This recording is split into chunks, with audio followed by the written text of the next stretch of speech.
Faith, faith, faith, just a little bit of faith. Faith, faith, faith, just a little bit of faith. You don't need a whole lot, just use what you got. Oh, faith, faith, faith, just a little bit of faith.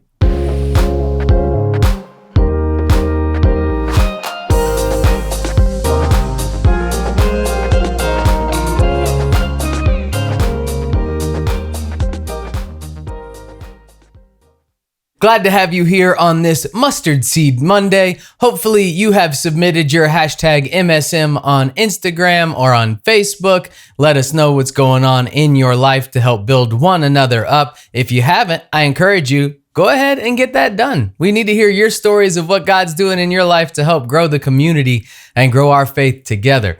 So today, I wanted to get into kind of the premise of why Mustard Seed Monday and why is faith important and what even is faith. So let's dive in a little bit, and we're going to go ahead and we're going to go to Ephesians chapter 2, verse 8. I'm going to use my phone a bunch today. I've got a lot of notes.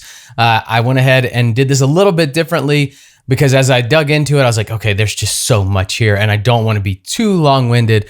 So I want to get to these points. And if you want to know more later, we can do a little bit more in-depth video, but I want to hit these points so you can get that. So Ephesians chapter 2, verse 8, for by grace you have been saved through faith, and it is not your own doing, it is the gift of God.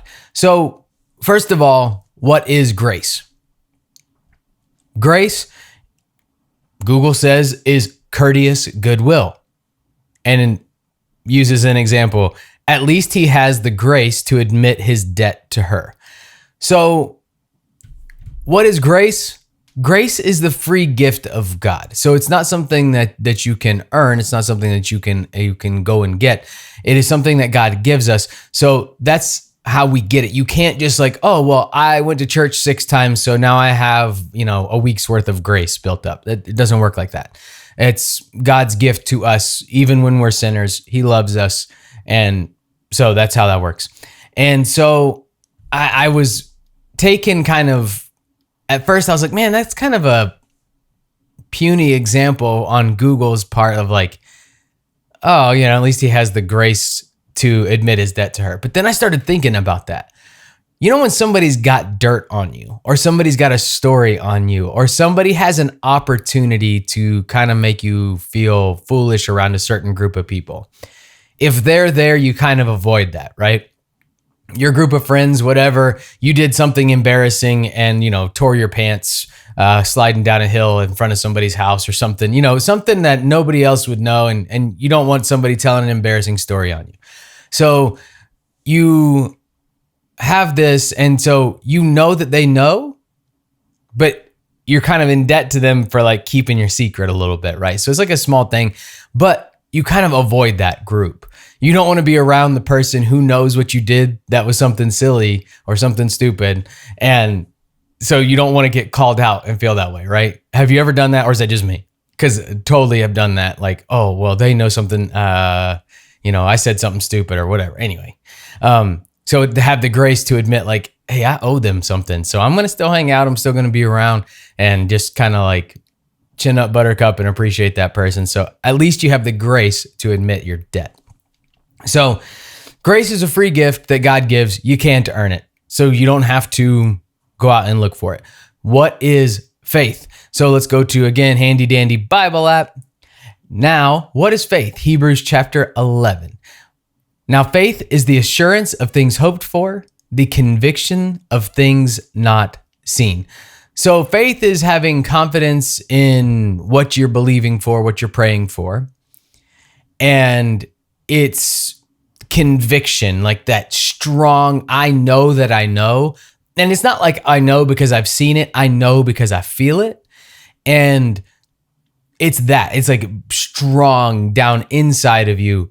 I know that I know, and I'm going to stand on it. So faith tells me it's real, and I know it down in my heart, not in my head because I haven't got the evidence, but down in my heart, I know it's real.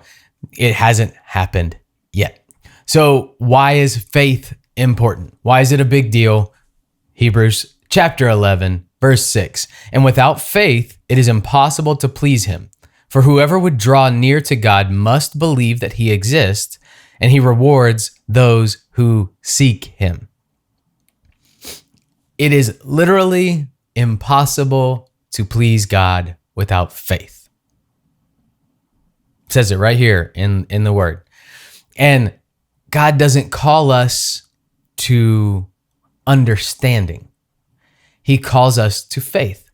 He doesn't call us to facts. He doesn't call us to evidence that we found that he exists.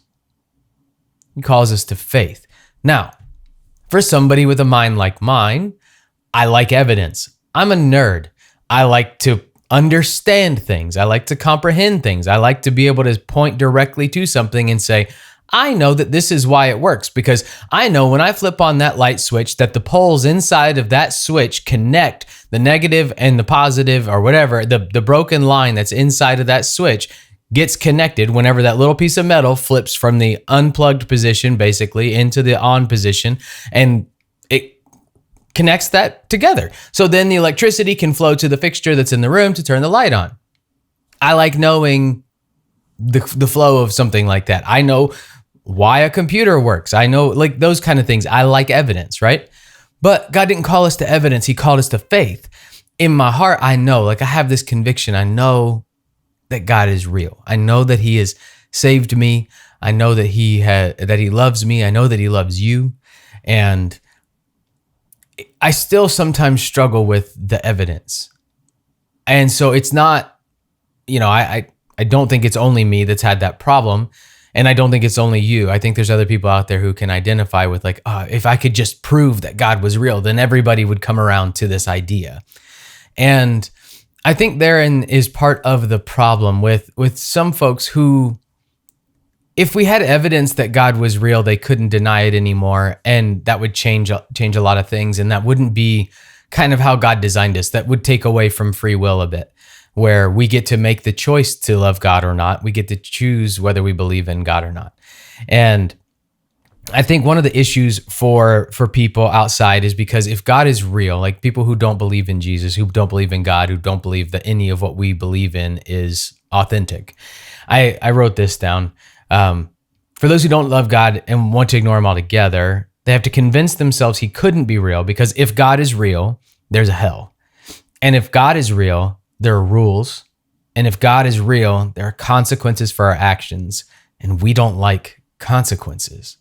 But for me, like, I think it's easy to take that approach. I think it's easy to see that stuff.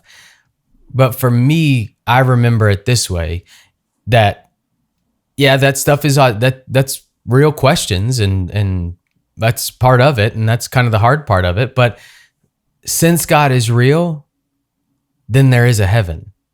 And since God is real, my salvation has assurance. And since God is real, my debts have been paid and my sins have been washed away.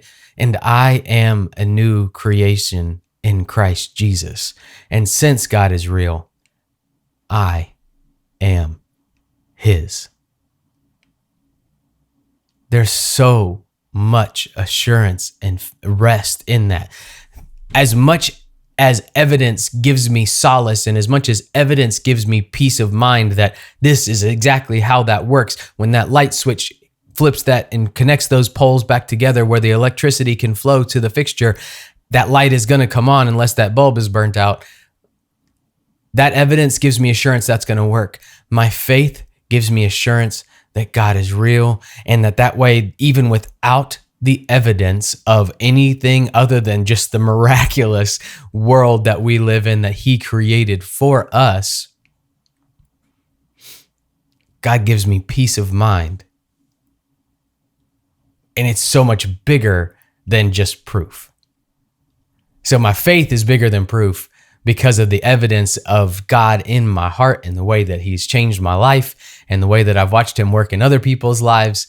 And that faith has done all of that. So how do I get faith? How do I get that conviction? I don't feel that way. Like when you read that since God is real, then you're his, and since God is real, there is a heaven, and these question marks that can become true statements in your own heart. So let's say I'm struggling with that. How do I get that? How do I get to that place? How do I find that assurance? How do I know? How can I rest that God is real? Romans 10:17. So faith comes from hearing, and hearing through the word of Christ. Hearing the word of Jesus, studying his word is how you grow your faith on this Mustard Seed Monday. We can grow faith together by spending time in his word and knowing who he is through that. I'll leave you with this. You're not alone. You're not the only one who's got questions. You're not the only one who has doubts. You're not the only one who struggles. Jesus was talking to the disciples, people he spent a whole lot of time with, right? And he was explaining how he was getting ready to go to heaven. He was getting ready to return home. And he tells them, he says, where I'm going, you know the way. And Thomas, comment in the section below if you know Thomas's nickname. Yeah, let's see what you got. That'll be a fun one. Anyway, so Thomas says to Jesus, Lord, we do not know where you are going. How can we know the way? And Jesus responded. Jesus said to him, I am the way and the truth and the life. For no one comes to the Father except through me. Lord, thank you for today. Thank you for this group of people. Thank you for the opportunity to share your love to them, for your faith, for your truth that's in your word to help us grow our faith. Help us be able to begin to understand how much you love us and how your grace was a free gift and we don't have to earn it. We don't have to do anything. You already love us how we are. All we need to do is now take that and grow and develop and really fall in love with you, Jesus, so we can be more like you. Thank you so much for all that you've done for us. Father, you're incredible. There are many people out there with many stories that can tell theirs, and I'll share one brief one as we close. So my lady who cuts my hair, Charlotte, shout out over at 313. She actually wasn't working for several weeks because she was put in the hospital for pneumonia. And she was unable to work because, she's hospitalized. This was serious. This was like nasty.